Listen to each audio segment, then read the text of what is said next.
মোৰ পেৰেদি কিচেন চেনেলটোলৈ আপোনালোক সকলোকে স্বাগতম। এয়া মাছৰ কণী মই কেনেকৈ তৰকাৰী বনাম চাওকচোন। পিঁয়াজ লৈছোঁ, পিঁয়াজকেইটা মাছৰ কণীত একেলগতে দি দিছোঁ। এতিয়া মাছৰ কণীখিনি কেৰাহীটো বহাই দিছোঁ, ইয়াতে ভাজি লওঁ। এনেকৈ বৰা বনাম আগতে, এনেকৈ মাছৰ কণীকেইটা ভাজি ল'লোঁ বৰা বনাই। প্ৰথমতে গেছটো জ্বলাই এয়া তেল দিলোঁ আৰু লগতে মই পিঁয়াজ আৰু জলকীয়া দি দিলোঁ। কুকাৰতে মই আলু দিছিলোঁ, আলুটো এতিয়া পূৰা উহা আলু এনেকৈ কাটি লৈছোঁ।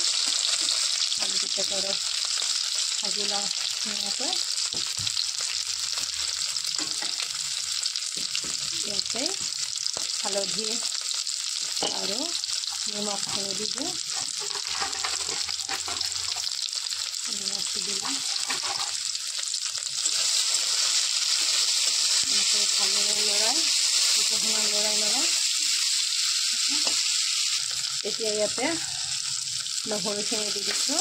নহৰু দিলে গন্ধটো ভাল হয় আৰু লগতে ৰং গুড়া আৰু জিৰা গুড়ি, ধনিয়াৰ গুড়ি আৰু জলকীয়াৰ গুড়ি লগতে ভাজি লওঁ।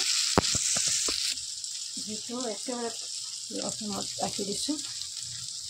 এতিয়া ভাজি লৈ অকণমান পানী দি দিছোঁ, লৰাই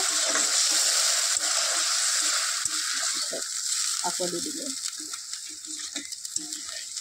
ধুনীয়াকৈ উতলি আছে। এতিয়া মাছৰ কণীখিনি দি দিলোঁ। মাছৰ কণী গোটেইখিনি দি দিলোঁ আৰু অকণমান লৰাই দিওঁ, ভালদৰে হ'বলৈ দিওঁ। এতিয়া অকণমান ঢাকনি দি দিছোঁ। এয়া ঢাকনিখন গুচাই দিলোঁ। ধুনীয়াকৈ উতলি আছে, এয়া হৈ আছে। এতিয়া গেছটো নমাই দিম।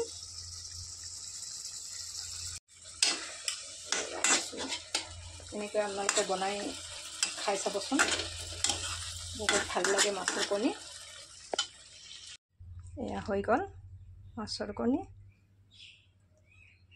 এনেকৈ বনাই খাই চাবচোন আৰু ভাল লাগিলে ভিডিঅ'টো যদি ভাল লাগিছে লাইক, কমেণ্ট, শ্বেয়াৰ কৰিবলৈ নাপাহৰিব।